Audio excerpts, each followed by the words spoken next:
안녕하십니까. 국민에게 보고하다 김토호입니다. 오늘은 여보게 재판 같이 받아야지 이러한 소재로 방송을 하겠습니다. 여러분, 검찰이 조국을 불구속 기소한 이후에 지금 후속 절차가 남아 있어서 고심 중입니다. 복수의 언론에 의하면은 서울 동부지검은 다른 관여자들에 대한 이 공범 여부는 그 사실관계를 추가로 확인한 후에 곧 결정할 예정이라고 합니다. 어제자 중앙일보에 의하면은 수사팀은요, 이 백원우가 이 감찰 무마에 대해서 적극적으로 관여한 것으로 그렇게 보도가 되어 있는데요. 백원우가 유재수 감찰 중단을 요청한 이 윤건영 등 친문들의 청탁을 조국에게 전달한 것으로 파악했고, 이 내용은 공소장에도 포함이 되어 있다고 합니다. 그러면 이 공범 여부에 대해서는 일단 이 백원우는 혐의가 짙다고 볼 수 있을 것 같습니다. 중앙일보의 이 보도에서는 백원우도 이 조국과 공범이라는 주장이 우세하지만 법리적으로 이 직권남용 혐의에 공범으로 볼 수 있는지 그 여부를 다시 들여다보고 있다. 이렇게 보도가 되어 있습니다.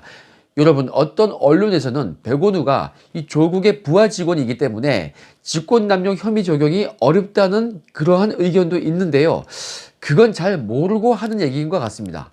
제가 볼 때는요, 일단 이 직권남용죄의 형법 조문을 보면요, 공무원이 직권을 남용해서 사람으로 하여금 의무 없는 일을 행하게 하거나 사람의 권리 행사를 방해하는 죄입니다.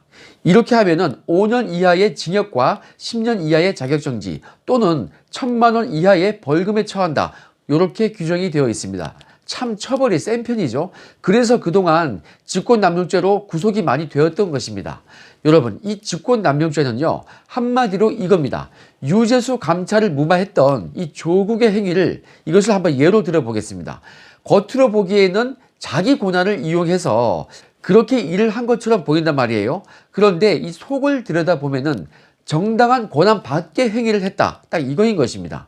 자, 감찰을 계속하고 말고 이게요, 민정수석의 권한같이 보이지만은 그 내용을 실질적으로 들여다보면은 이미 물증으로 유재수의 비리가 확인이 되었단 말입니다.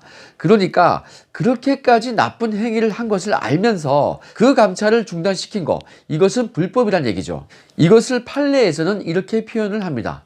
공무원이 그의 일반적인 권한에 속하는 사항에 대해서 그것을 불법하게 행사하는 것, 즉 형식적 외형적으로는 직무집행으로 보이는데 그 실질은 정당한 권한 이외의 행위를 하는 것을 의미한다. 딱 이렇게 되어 있습니다. 지금 조국의 경우와 딱 떨어지는 거 아니겠습니까? 그러니까 기소까지 된 것이죠. 자, 그러면 우리가 이 정도 알고서 백원우를 한번 판단해 보실까요? 백원우는 조국이요, 그렇게 감찰을 중단하도록 판단하는 데 있어서 도움을 줬습니다. 이건요, 조국도 인정을 한 것입니다. 백원우가 윤건영 등의 청탁 내용을 조국에게 전달을 해 주었다. 이건데요. 이건 확인해 봐야 알 수 있는 것이지만 이 백원우가 그렇게 전달을 할 때 윤건영의 전원입니다. 이거 좀 봐달라고 합니다. 이렇게 조국한테 보고를 했을까요? 아니면은 그 전원을 얘기해 주면서 이거는 제가 볼 때에도 감찰을 중단하는 게 맞습니다. 이렇게 자기 의견을 강하게 섞어서 얘기를 했다면은 제가 보기에는 최소한 직권남용죄의 방조범이나 교사범 정도는 가능하다고 봅니다. 방조범이나 교사범은요, 조국을 이 정범이라고 표현한다면은 이 정범인 조국을 도와주었다. 그 정도의 종속된 공범으로 보는 것입니다. 저는요, 최소한 이렇게 이 교사나 방조는 된다고 보고요. 언론에 보도된 내용에 따르면은 백원우는 감찰 중단 의견이었고 박형철 비서관은 감찰을 계속해서 징계를 해야 한다, 수사 의뢰를 해야 한다, 이러한 의견이었거든요. 그리고 백원우는 자신의 의견대로 이 유재수의 본 소속인 금융위 이 부위원장에게 구두로 통보를 했습니다. 그 통보할 때 사직서만 받으라 이런 식이었던 것 같은데요. 이거를 종합적으로 판단을 해보면요, 백원우는 이 단순히 종속된 공범이라고 보기에는 그 역할 분담이 조금 분명한 편이죠. 그래서 저는요, 이 백원우도 조국과 동률적인 입장에서 함께 정범이다, 그래서 공동 정범이다, 이렇게 판단을 합니다. 둘이서 역할을 분담해서 이렇게 감찰을 무마했다. 저는 딱 이렇게 판단을 내리는 것입니다. 이건요, 일단 저의 생각이고요. 저보다 이 수사를 직접적으로 진행했던 이 동부지검에서 가장 잘 알고 있을 것입니다. 그러니까 뭐 동부지검에서 적절하게 결정을 하지 않겠습니까? 그렇지만요, 저도 수사를 좀 오래 해봤던 그 경험에 비추어 보면요, 백오누는 조국과 함께 이 공동정범으로서 그렇게 보는 것이 맞다고 봅니다. 교사나 방조범이 아니고 그냥 정범이다. 저는 이렇게 판단합니다. 이건 뭐 오래 지나지 않아서 수사팀에서 결론을 내릴 것입니다. 여러분, 그런데요, 이거 여기서 끝이 아니죠. 이거는요, 수사로서 이 증거나 진술을 얼마나 확보했는지에 따라서 결론이 달라질 것입니다. 만약에 친문들이 상당한 정도의 압력을 넣었다, 청탁 플러스 압력까지도 볼 여지가 있다, 뭐 그런 식이면요, 그렇게 감찰을 무마해 달라고 정말 강하게 푸시를 했다면요, 그러면서 혹시 이거 센 사람, 누구 센 권력자까지 들먹여 가면서 이거 처벌하면 안 된다, 감찰 그치세요, 이런 식이었다면 그 친문들도 공범까지 가능할 것입니다. 그러한 증거나 진술이 있다면요, 충분히 가능하다고 생각이 됩니다. 최소한 부정청탁에는 해당되니까 김영란법에는 걸린다고 저는 생각합니다. 이 청탁을 넣었던 친문들은 최소한 이 정도로는 처벌을 해야 하지 않겠습니까? 자, 그렇게 청탁을 했을 당시에 윤건영은 청와대 국정상황실장이었고 김경수는 국회의원 신분이었으니까 이 두 사람 다 공직자 신분이었네요. 이거요, 처벌의 의미가 있을 것 같습니다. 그런데 이 윤건영은요, 이런 일이 있었음에도 불구하고 이번 총선에 출마를 한다고 하죠. 민주당은 이런 식이면요, 이번 선거가 그들의 뜻대로 되지는 않을 것 같습니다. 뭐 한국당 입장에서 볼 때에는 민주당이요, 이러한 윤건영과 부동산 투기를 했었던 김의겸, 그리고 이 부정선거 관련해서 청와대 측에 첩보를 제공했던 송병기 울산부시장, 뭐 이런 사람들을 총선에 공천을 한다면요, 뭐 땡큐죠. 제발 이런 사람들을 공천을 해 주시기 바랍니다. 자, 여러분, 다시 이 유재수 감찰 무마건으로 돌아와서요, 이 사건을 딱 두고서 잠시 이 뒤로 물러서 가지고 저 곰곰이 생각을 다시 해봤습니다.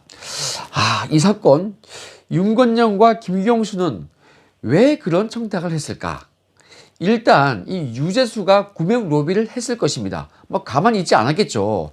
그때 조사받다가 잠적했으니까 그때 뭔가 로비를 했지 않겠습니까? 그러면요, 저는 이 동부지검이, 검찰이요, 이 유재수를 다시 소환해서 조금 추궁을 할 필요가 있지 않을까, 그렇게 생각을 하고 있습니다. 이미 검찰은요, 유재수를 이 4,950만 원인가? 이 5천만 원 조금 안 되게 그렇게 뇌물수수 액수를 정해가지고 특가법 뇌물수수죄로 기소를 했는데요.